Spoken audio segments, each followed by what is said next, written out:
ये उड़ता हुआ पक्षी एलेक्स की तरफ एक अंडा फेंकता है। एलेक्स उस अंडे को तोड़ता है तो उसमें से एक सुई निकलती है। कोशी एलेक्स से वह सुई मांगता है, लेकिन एलेक्स सुई उसे देने की बजाय तोड़ देता है। सुई के टूटने से कोशी चिल्लाने लगता है क्योंकि यह सुई उसके लिए बहुत कीमती थी। अगले सीन में रशिया के शहर मॉस्को में एक दादी अपने पोते सैन के साथ रहती थी। वह सैन को इस सब के बारे में बताती है, जिस पर सैन कहता है ये सिर्फ एक कहानी है। दादी उसकी बात सुनकर जवाब देती है, लोग इस पर विश्वास करते हैं। दादी को अपनी कमर में दर्द होता है, जिससे उसे याद आता है कि उसकी दवाई खत्म हो गई है। वह सैन को दवाई लेने के लिए मेडिकल स्टोर भेजती है। सैन जब दवाई लेने के लिए बाहर जाता है तो उसे एक औरत नजर आती है जिसने पत्तों से बने हुए कपड़े पहने होते हैं। वह औरत एक दुकान में जाकर वहाँ से कुछ चीजें चुरा लेती है। सैन उसकी वीडियो बना लेता है। वह औरत अचानक गायब होकर उस दुकान से निकल जाती है और आगे कुछ और दुकानों पर नजर आकर और चीजें चुराती है। फिर वह जंगल की तरफ भाग जाती है। सैन उसका पीछा करता है और जंगल में पहुँच जाता है, लेकिन उसे जंगल में वह औरत कहीं नजर नहीं आती। सैन हैरान होकर सोचता है वह अचानक कहाँ गायब हो गई। तभी सैन को वहाँ एक जादुई दीवार नजर आती है। वह उसके अंदर चला जाता है। अंदर जाते ही सैन एक दूसरी दुनिया में पहुँच जाता है। ये दुनिया पैरालेक्स थी, जहाँ उसे वही औरत नजर आती है जिसका वह पीछा कर रहा था। इस औरत का नाम कीकी है, जो इस पैरालेक्स में अपने दो साथियों लेशी और यागा के साथ रहती है। यागा का हुलिया देखकर सैन को लगता है कि वह कोई जादूगरनी है, लेकिन इस समय उसकी सारी तवज्जो कीकी पर थी। सैन कीकी को बताता है, मैंने तुम्हारी चोरी की वीडियो बना ली है, लेकिन कीकी पर उसकी बात का कोई असर नहीं होता। कीकी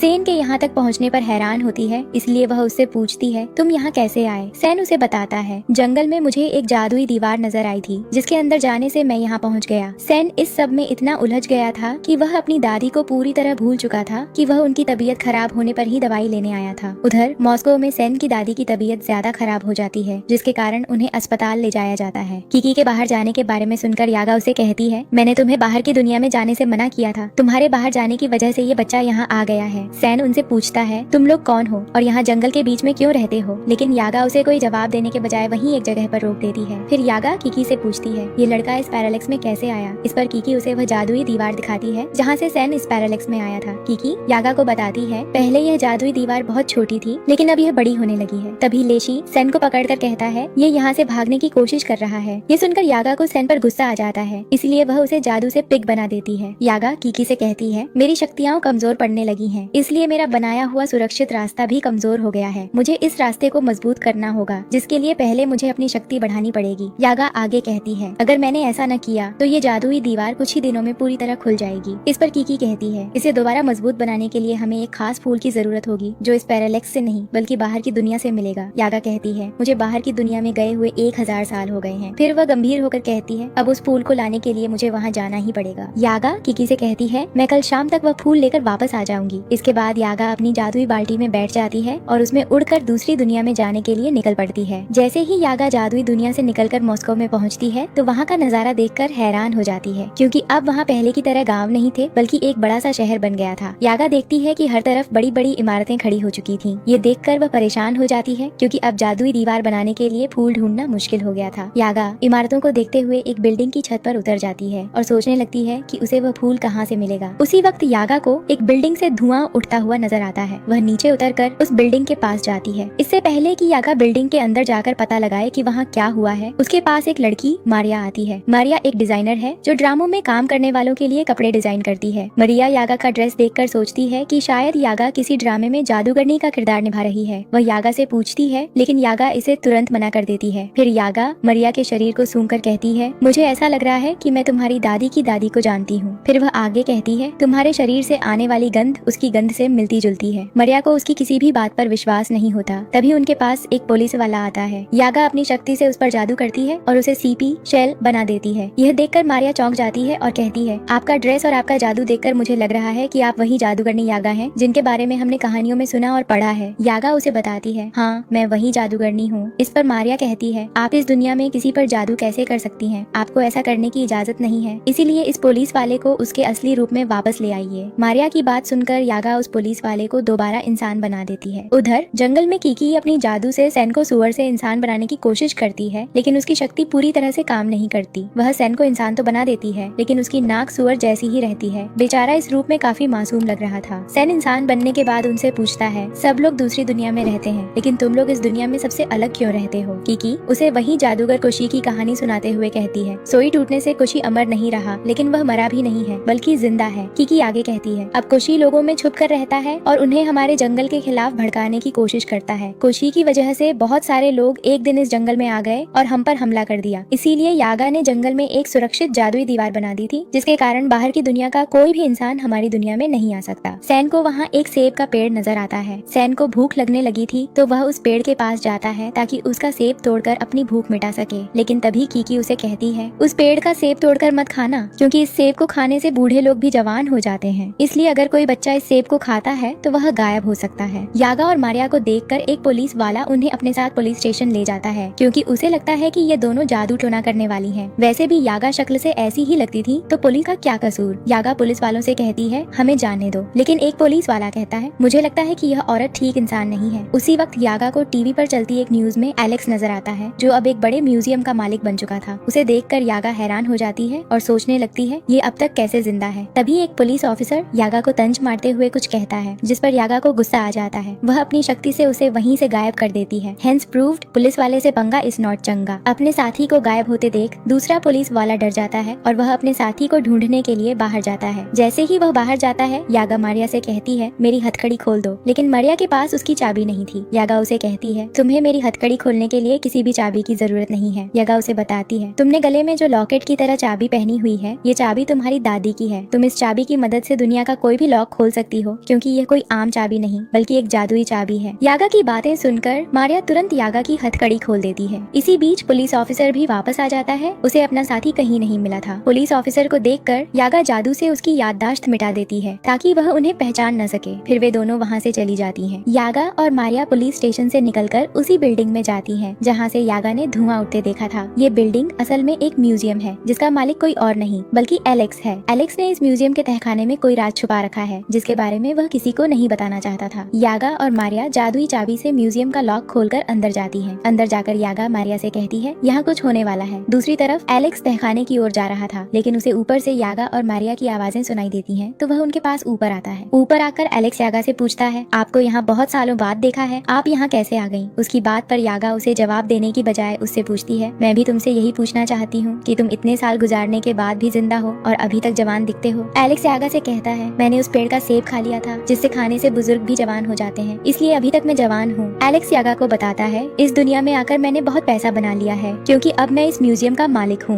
यागा उससे पूछती है, तुम्हें उस वक्त वो सेब कहाँ से मिला था, क्योंकि कोशी ने तो उस पेड़ के ज्यादा सेब उतार लिए थे। एलेक्स अपनी बात टाल देता है, क्योंकि वह यागा से कुछ छुपा रहा था। यागा कहती है, जब मैं इस दुनिया में आई थी, उस वक्त मुझे इस म्यूजियम की छत से धुआं उठता हुआ नजर आया था, और मुझे लगता है कि इस म्यूजियम के अंदर कोई काली शक्ति है। एलेक्स कहता है, यहाँ ऐसा कुछ नहीं है जैसा आपको लग रहा है। फिर वह बात बदलते हुए यागा से पूछता है, आप अपनी दुनिया छोड़कर इस दुनिया में क्या करने आई हैं? यागा उसे बताती है, मुझे उस जादुई फूल की जरूरत है, जिससे मैं अपनी दुनिया को बचाने के लिए सुरक्षित जादुई दीवार बना सकती हूँ, क्योंकि मेरी दुनिया की सुरक्षित जादुई दीवार कमजोर हो गई है। एलेक्स मरिया को देखता है और उसे देखते ही पहली नजर में उससे प्यार हो जाता है। एलेक्स को मरिया को देखकर अपनी पहली पत्नी याद आ जाती है, क्योंकि मरिया उसकी पहली पत्नी जैसी दिखती थी। एलेक्स मरिया के पास जाकर उसे फ्लर्ट करने लगता है। यागा उसे कहती है, मैं यहाँ फूल को ढूंढ रही हूँ और तुम फ्लर्ट करने में मसरूफ हो गए हो। उसकी बात सुनकर एलेक्स यागा को अपने गार्डन में ले जाता है। प्यार के लिए वह इतना तो कर ही सकता था। यागा वहाँ के सारे फूल चेक करती है, लेकिन उसे वह फूल नहीं मिलता। एलेक्स कहता है, हो सकता है वह फूल खत्म हो गए हों या किसी ने खत्म कर दिए हों। एलेक्स यागा को नाराज करके मारिया को दूर नहीं करना चाहता था, इसलिए वह यागा को तसल्ली देते हुए कहता है, मैं अपने लोगों से उस फूल को ढूंढने का कहूंगा। कुछ देर बाद एलेक्स यागा से कहता है, मुझे एक जरूरी काम के लिए जाना है, इसलिए मैं आपसे बाद में मिलूंगा। ये कहकर एलेक्स वहाँ से म्यूजियम के नीचे बने तहखाने में जाता है। तहखाने के अंदर पिंजरे में कुछ लोगों को कैद करके रखा गया था। वहाँ कोशी भी मौजूद था, जो एक बड़ी सी कुर्सी पर बैठा था। यहाँ हमें पता चलता है कि कोशी मरा नहीं था और एलेक्स अब कोशी के लिए काम करने लगा था। एलेक्स कोशी को खबर देता है कि यागा यहाँ फूल लेने के लिए आई है, जिस पर कोशी उसे बताता है, यागा उस फूल को कभी नहीं ढूंढ सकेगी, क्योंकि मैंने इस दुनिया से उस फूल के सारे पौधों को खत्म कर दिया था। अगर यागा यहाँ फूल ढूंढने आई है तो इसका मतलब है कि उसकी दुनिया में जाने का रास्ता कमजोर हो गया है। कोशी कहता है, मेरा इस तहखाने से बाहर निकलने का यही सही समय है। फिर वह पिंजरे में कैद एक आदमी को खा लेता है। कोशी अब तक कई इंसानों को खा चुका था, इसीलिए वह अब तक जिंदा था। एलेक्स कोशी से पूछता है, मुझे अब क्या करना है, जिस पर कोशी उसे बताता है, तुमने अब तक मेरे लिए जितने भी इंसान पकड़े थे, मैं उन सबको खा चुका हूँ, इसलिए अब तुम्हें मेरे लिए और इंसानों को ढूंढना होगा ताकि मैं उन्हें खाकर जिंदा रह सकूं। एलेक्स कहता है, शहर में जितने भी जादू जानने वाले लोग थे, मैंने उन सबको पकड़कर तुम्हारे पास लाया था। अब शहर में कोई भी जादू जानने वाला नहीं बचा जिसे मैं तुम्हारे पास ला सकूं। उसकी बात सुनकर कोशी उसे कहता है, अगर तू मेरे लिए और इंसान नहीं ढूंढ सकता तो यागा को मेरे पास ला। एलेक्स कहता है, मैं कोशिश करूंगा कि किसी तरह यागा को यहाँ ले आऊं। इस पर कोशी उसे लालच देते हुए कहता है, अगर तुम यागा को मेरे पास लाने में कामयाब हो गए तो मैं तुम्हें उस जादुई पेड़ के सारे सेब ला कर दूंगा। वे सेब खाने से तुम 1000 साल और जिंदा रह सकते हो। उधर मरिया यागा को अपने साथ अपने घर ले जाती है। वहाँ यागा मरिया को बातों बातों में बताती है तुम्हारे पूर्वज और तुम्हारी दादी जादूगर थे। इसी बीच वहाँ एक बच्ची आती है जो खुद भी एक जादूगर थी। वह यागा को बताती है जादूगरों की पीढ़ी के जितने भी लोग थे उन्हें एक एक करके गायब कर दिया गया है। मेरे घर में मेरे अलावा कोई नहीं बचा। वे लोग मेरे दादा को भी ले गए हैं। मरिया उसे अपने घर में रहने देती है। बच्ची यागा से पूछती है आप जादूगरनी कैसे बनी। इस पर यागा उसे अपनी कहानी सुनाती है। यागा बताती है हजारों साल पहले मैं एक आम सी लड़की थी। मैंने भारत से लाई गई किताबों से ज्ञान सीखकर लोगों का इलाज करना शुरू किया। एक दिन मेरी मुलाकात जादूगर कोशी से हुई जिसने मुझे जादू टोना सिखाया। यागा आगे कहती है उसने मुझे जादू सिखाने के बाद कहा कि मैं इस जादू का किसी पर भी इस्तेमाल न करूं। कोशी ने मुझे यह भी मना किया था कि मैं यह जादू किसी को न सिखाऊं। लेकिन फिर एक दिन गांव के एक घर में आग लग गई। उस घर में एक लड़की थी जिसे बचाने के लिए मैंने उसे एक जादुई चाबी दी थी। उस चाबी की मदद से वह घर से बाहर निकल आई और उसकी जान बच गई। यागा बच्ची से कहती है उस लड़की से बहुत सारे जादूगरों की पीढ़ी चली, लेकिन जब कोशी को इस बारे में पता चला तो उसे बहुत गुस्सा आया। गुस्से में उसने अपनी जादुई शक्ति से मुझे एक बूढ़ी औरत का रूप दे दिया। तब से मेरी और मेरे जादूगर लोगों की कोशी के साथ दुश्मनी चली आ रही है। लेकिन एलेक्स ने अंडे से निकलने वाली जादुई सोई तोड़कर कोशी को हरा दिया था, जिसके बाद से कोशी कहीं नजर नहीं आया। मरिया यागा की बातें सुनकर उससे कहती है अब आप अपनी जादुई दुनिया में नहीं बल्कि हमारी दुनिया में है, इसलिए आपको यहाँ के लोगों जैसे कपड़े पहनने चाहिए। यागा उसकी बात मान लेती है और कहती है मुझे जल्दी से कपड़े दे दो क्योंकि मैं जल्द से जल्द उस फूल को ढूंढना चाहती हूँ। मरिया यागा को अपनी दादी के कपड़े देती है जो पहनकर यागा बाहर जाने के लिए तैयार हो जाती है। दूसरी तरफ पैरालेक्स में किकी सोकर उठती है तो उसे सैन कहीं नजर नहीं आता। सैन अपनी दुनिया में वापस आ चुका था। सैन को अपने दोस्त से पता चलता है कि उसकी दादी अस्पताल में है और उनकी हालत ठीक नहीं है। यह सुनकर सैन अस्पताल जाता है जहाँ वह लोगों से अपनी पिग वाली नाक छुपाते हुए ICU तक जाता है जहाँ उसकी दादी थी। वहाँ डॉक्टर्स उसकी दादी का इलाज कर रहे थे। वे आपस में बातें करते हुए कहते हैं इनकी हालत बहुत खराब हो चुकी है, इसलिए इनका बचना अब मुश्किल ही है। डॉक्टर्स की बातें सुनकर सैन परेशान हो जाता है। उसे लगता है कि दादी की इस हालत का जिम्मेदार वह खुद है, इसलिए उसे ही कुछ करना होगा। दूसरी तरफ एलेक्स एक जादुई संदूक खोलता है जिसमें उसने जादुई सेब और प्लेट रखी हुई थी। वह सेब से कहता है मैं देखना चाहता हूँ यागा इस वक्त कहाँ है। प्लेट में उसे यागा नजर आती है जो इस वक्त मारिया के साथ एक ब्यूटी पार्लर में थी। सैन दोबारा पैरालेक्स में जाता है और किकी से कहता है मुझे उस सेब की जरूरत है। वह किकी को बताता है मेरी दादी की हालत बहुत खराब है। उसकी बात सुनकर किकी कहती है वह सेब ले जाने के लिए तुम्हें पहले यागा से इजाजत लेनी होगी। वह आगे कहती है आज यागा वापस आने वाली थी लेकिन अभी तक वापस नहीं आई। सैन उससे कहता है मैं शहर के बारे में सब कुछ जानता हूँ, इसलिए हम दोनों मिलकर यागा को ढूंढ सकते हैं, लेकिन इसके बदले तुम्हें भी मेरी मदद करनी होगी। तुम्हें मेरी दादी को बचाने के लिए मुझे एक सेब देना होगा। वहाँ टे खानी में पिंजरे में बंद एक बूढ़ा जादूगर कोशी से कहता है मुझे मौत का कोई डर नहीं, लेकिन तुम्हारी जिंदगी मौत से भी बदतर है। कोशी उसे देखकर कहता है तुम नहीं जानते मैं कौन हूँ। मैं एक बड़े जादूगर के खानदान से हूँ और मैं पैरालेक्स पर राज करता था। मैंने यागा को जादू सिखाया और उसे मना किया कि वह इस जादू का इस्तेमाल किसी पर न करे, लेकिन उसने मेरी बात नहीं मानी और इस जादू की मदद से उसने एक इंसानी लड़की की जान बचाई। इसी कारण बाहरी लोगों को भी इस जादू के बारे में पता चल गया। वह आगे कहता है इसके बाद मैंने यागा को वहाँ से भगा दिया, लेकिन जादूगरों ने इस बात पर मेरा साथ देने की बजाय यागा का साथ दिया। कोशी की आंखों में गुस्सा था। वह कहता है इस सब के बाद मुझे पैरालेक्स से भागना पड़ा। मैं अमर था, लेकिन यागा के कहने पर एलेक्स ने मेरी वह सुई तोड़ दी जिससे मैं अमर नहीं रहा। मैंने बहुत साल इंतजार किया है, लेकिन अब वह वक्त आ गया है कि मैं फिर से अमर बन जाऊं। कोशी ने गहरी सांस ली और मुस्कुराते हुए कहा अब दुनिया मेरे हुक्म पर चलेगी। जिन लोगों ने मेरे खिलाफ जाकर यागा का साथ दिया था मैं उन लोगों को सुकून से जीने नहीं दूंगा। मारिया यागा को लेकर ब्यूटी पार्लर से बाहर निकलती है तो उन्हें वहाँ एलेक्स नजर आता है। वह यागा को कोशी के पास ले जाने के लिए आया था। एलेक्स यागा से झूठ बोलते हुए कहता है मैंने तुम्हारे लिए वो फूल ढूंढ लिए हैं, इसलिए अब हमें फूल लेने के लिए चलना चाहिए। यागा उसकी बातों में आ जाती है और एलेक्स उसे अपनी कार में बैठाकर वहाँ से ले जाता है। उनके जाने के बाद छोटी बच्ची मरिया से कहती है ये वही आदमी है जो जादूगरों को एक एक करके अपनी कार में बैठाकर ले गया था, लेकिन फिर वे लोग कभी वापस नहीं आए। मरिया के पूछने पर वह उसे बताती है ये आदमी मेरे दादा को भी ले गया था। ये सुनकर मरिया हैरान हो जाती है। एलेक्स यागा को लेकर म्यूजियम के तहखाने में जाता है जहाँ यागा की मुलाकात कोशी से होती है। यागा उसे देखकर कहती है तुम सुई टूटने से मरे नहीं थे। इसी बीच मारिया भी बच्ची के साथ म्यूजियम के बाहर आ गई थी। किकी और सैन भी यागा को ढूंढते हुए वहाँ पहुँच गए थे। ये सब लोग म्यूजियम के अंदर जाते हैं। म्यूजियम में यागा कोशी से पूछती है तुमने एलेक्स को अपनी तरफ कैसे किया, ये तुम्हारे लिए काम नहीं करता था। कोशी उसकी बात सुनकर कहता है जब एलेक्स ने सुई तोड़ी तो मैं उस वक्त अमर नहीं रहा था। मैं बहुत कमजोर पड़ गया था। मुझे और कोई रास्ता नजर नहीं आया तो मैंने एलेक्स को लालच दिया कि अगर तुम मेरे लिए काम करो तो मैं तुम्हें वो सेब लाकर दूंगा जिससे तुम हजारों साल तक जिंदा रह सकते हो। उसकी बातें सुनकर यागा उससे पूछती है अब तुम क्या चाहते हो। कोशी कहता है मैं कई सालों से तुम्हारी दुनिया की सुरक्षित जादुई दीवार के कमजोर होने का इंतजार कर रहा था। अब ये काम हो गया है, इसलिए तुम्हें यहाँ लाने में भी मेरा ही हाथ है। मैं चाहता हूँ कि अब तुम वो सुई मुझे दे दो ताकि मैं उसे जोड़कर फिर से अमर बन जाऊं। जाऊँ। यागा गुस्से में कहती है, मैं ऐसा कभी नहीं होने दूंगी। एलेक्स म्यूजियम के ऊपर वाले हिस्से में जाता है जहाँ उसे मरिया और उसके साथी नजर आते हैं। वे सभी तहखाने में जाने लगते हैं तो एलेक्स उन्हें रोकने की कोशिश करता है, लेकिन वे लोग उसकी कोई बात नहीं सुनते। नीचे तहखाने में कोशी यागा को बताता है, मैंने सारे जादूगरों को खत्म कर दिया है। जादूगरों में अब सिर्फ तुम और यह बूढ़ा जादूगर बचा है। यह बात सुनकर मरिया एलेक्स से पूछती है, इस बच्ची के दादा को कहाँ कैद करके रखा गया है। इस पर एलेक्स उन्हें बताता है कि वे तहखाने में एक पिंजरे में बंद हैं। मरिया एलेक्स और सैन को जादुई चाबी देकर उन्हें तहखाने में भेजती है ताकि वे वहाँ से उस बच्ची के दादा को आजाद करवा कर ले आए। इसी बीच कोशी मारिया को देखता है तो उसका भी दिल मारिया पर आ जाता है। वह मारिया से कहता है, तुम मेरी तरफ आ जाओ, मैं तुम्हें अपनी रानी बनाकर रखूंगा। उसकी यह बात एलेक्स को बिल्कुल अच्छी नहीं लगती क्योंकि वह मारिया को पसंद करता था। इस तरह एक अच्छी खासी फैंटेसी स्टोरी में लव ट्रायंगल शुरू हो जाता है। कोशी एलेक्स से कहता है, मैं तुम्हें यह सब करने के लिए यहाँ नहीं लाया था। मैं दुनिया से प्यार और अच्छाई हमेशा के लिए मिटा दूंगा। वहाँ सैन उस बच्ची के साथ तहखाने में जाकर उसके दादा को आजाद कर देता है। बूढ़ा जादूगर आजाद होते ही सैन से कहता है, कोशी का अमृता वाला कटोरा उठा लो क्योंकि वही उसकी सबसे बड़ी कमजोरी है। दूसरी तरफ यागा कोशी को अपनी शक्ति से बर्फ का पुतला बना देती है और सब लोगों से कहती है, जल्दी से यहाँ से निकलो क्योंकि कुछ ही देर में कोशी की बर्फ पिघल जाएगी। सैन यागा और बाकी सभी को बताता है, मैंने कोशी का अमृता वाला कटोरा उठा लिया है। ये सुनकर यागा बहुत खुश होती है। फिर यागा सैन को अपनी जादुई बाल्टी में बैठाकर पैरालेक्स भेज देती है और फिर खुद भी बाकी सभी लोगों के साथ पैरालेक्स पहुंच जाती है। बर्फ पिघलने के बाद कोशी को अपने अमृता वाले कटोरे के बारे में पता चलता है तो वह एलेक्स पर गुस्सा करता है। उधर पैरालेक्स में यागा कीकी से कहती है, मुझे कुछ फूल मिल गए थे इसलिए मैं सुरक्षा जादुई दीवार बनाने वाली हूँ। तब तक तुम्हें कोशी की अमृता को अलग करने वाली एसओई के टुकड़ों को पकड़ कर रखना होगा। तभी कोशी भी एलेक्स के साथ सुरक्षा जादुई दीवार से पैरालेक्स में आ जाते हैं। कोशी बहुत गुस्से में था इसलिए वह आते ही यागा को अपनी शक्ति से उठाकर दूर फेंक देता है। फिर वह मरिया पर हमला करने लगता है। एलेक्स उसे रोकने की कोशिश करता है जिस पर कोशी को और गुस्सा आता है और वह उसे भी उठाकर हवा में खड़ा कर देता है। मरिया एलेक्स को उसकी अमृता का कटोरा दिखाती है और कीकी उसे उसकी अमृता की टूटी हुई सुई दिखाती है। दोनों ऐसा करके कोशी का ध्यान भटकाना चाहती थी ताकि तब तक यागा सुरक्षा जादुई दीवार बना सके। कोशी उनकी चाल कामयाब नहीं होने देता और वह कीकी से अपनी सुई खींच लेता है। कोशी सुई को जोड़ने लगता है ताकि वह फिर से अमर हो जाए। यह देखकर यागा उसे रोकने की कोशिश करती है लेकिन उसकी शक्ति कमजोर होने लगी थी। मारिया ने कोशी के अमृता वाले कटोरे को जोर से पकड़ रखा था ताकि कोशी उसे भी न छीन ले। सैन कोशी का ध्यान भटकाने के लिए मारिया से कोशी का अमृता का कटोरा लेकर सुरक्षित जादुई दीवार से बाहर फेंक देता है। तभी यागा उन फूलों की मदद से सुरक्षित जादुई दीवार दोबारा बनाने में कामयाब हो जाती है। ऐसा होते ही कोशी के शरीर का कनेक्शन अमृता से कट जाता है और वह जलकर राख बन जाता है। एलेक्स उन सबसे कहता है, आप लोगों ने उसे हरा दिया इसीलिए मैं आप सबसे माफी मांगता हूँ। सैन कहता है, सुरक्षित जादुई दीवार तो बंद हो गई है, अब हम यहाँ से बाहर कैसे जा सकते हैं। जिस पर यागा उसे कहती है, अब यहाँ से जाने और यहाँ आने का कोई रास्ता नहीं है। सैन कुछ सोचता है और उसके माइंड में एक आइडिया आता है। वह देखता है कि वहाँ खड़ी कार का आधा हिस्सा सुरक्षित जादुई दीवार के अंदर था और आधा हिस्सा उसके बाहर था। सैन उस हिस्से से कार में बैठता है जो सुरक्षित जादुई दीवार के अंदर था और दूसरी तरफ डिग्गी से बाहर निकलकर अपनी